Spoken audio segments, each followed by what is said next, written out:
একটা বিষয় কি আপনারা খেয়াল করেছেন, এখন অনেক তরুণ ফুটবলার আসছে, কিন্তু মেসি, রোনালদিনহো, ম্যারাডোনা বা সর্বশেষ নেইমারের মতো এমন জাদু দেখাতে পারে এরকম কোনো ফুটবলার খুব একটা আসছে না।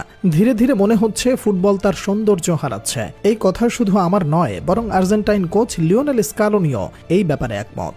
আগে ফুটবলের একক নৈপুণ্যের যে একটা আকর্ষণ ছিল, মেসি, ম্যারাডোনা, পেলে, নেইমার, রোনালদিনহোরা যখন একের পর এক ডিফেন্ডারদের নাকানি চোবানি খাইয়ে বল নিয়ে যেতেন, এই জিনিসগুলো এখন আর নেই।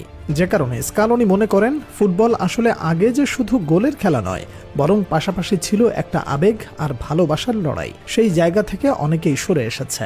স্কালোনি হতাশা নিয়ে বলেন, এমনকি এখনকার বাচ্চাদের মধ্যেও এই জিনিসগুলো হারিয়ে যাচ্ছে। তাকে প্রশ্ন করা হয়, বাচ্চাদের থেকে এই জিনিসগুলো কেন হারিয়ে যাচ্ছে? স্কালোনি উত্তর টেনে বলেন, মনে করুন মেসির বয়স 8 বছর।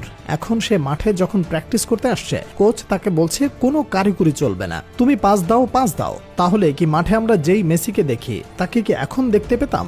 স্কালোনি নিজেই বলেন, আমার ছেলে স্পেনের একটা একাডেমিতে আছে। কখন কি করতে হবে, কখন কোন দিক দিয়ে বল আসলে কিভাবে রিসিভ করবে, তা কিভাবে পাস দেবে, একটা পাসকে কিভাবে গোলে রূপান্তর করবে, তার সবকিছুই তাকে আগে থেকে বলে দেয়া থাকে। এই করতে গিয়ে নিজেদের ভেতরে থেকে কিছু করার মতো তেমন কোনো ক্ষমতা থাকে না। স্পেনেও এমন কিছু খেলোয়াড় আছে যারা ভালো ড্রিবলিং জানলেও তারা তা করতে পারে না, কারণ তাদের কোচেরা তাদের আগে থেকেই বলে দেন বল পায়ে পাবার পরেই সুযোগ বুঝে পাস দিয়ে দিতে হবে। এবার চিন্তা করুন তো, এভাবেই কোচেরা যদি সব সময় পাস করতে থাকে, তাহলে কি আমরা পেলে, ম্যারাডোনা কিংবা মেসি, নেইমারদের পেতাম? কিংবা হালের ভিনিসিয়াস, লামিনদের কথাই বলুন, তাদের কি আমরা দেখতে পেতাম? এখন একজনের ভেতরে সব চাই। একজন খেলোয়াড় ড্রিবল করবে, গোল করবে, পাস দেবে, ডিফেন্সে আবার সাহায্য করবে। এই করতে গিয়ে আমরা মেশিন বানিয়ে ফেলি এক একজন খেলোয়াড়কে।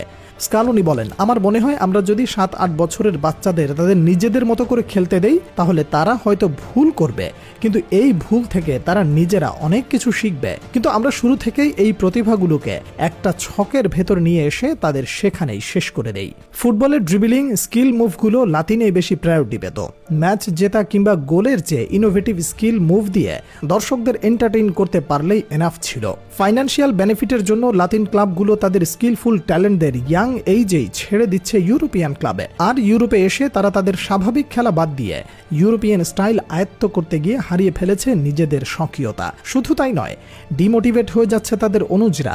এখন তাই সবাই গোল দিতে চায়, গোল আটকাতে চায়, কিন্তু এই কাজগুলো যে সুন্দর করে করা যায় সেদিকে কেউ খেয়াল করছে না। জিনিসটা গুরুত্বপূর্ণ, কিন্তু সৌন্দর্য না থাকলে ভালোবাসাটাও সেভাবে গড়ে ওঠে না। স্কালোনির এই মন্তব্যের সাথে দর্শক, আপনি কি একমত?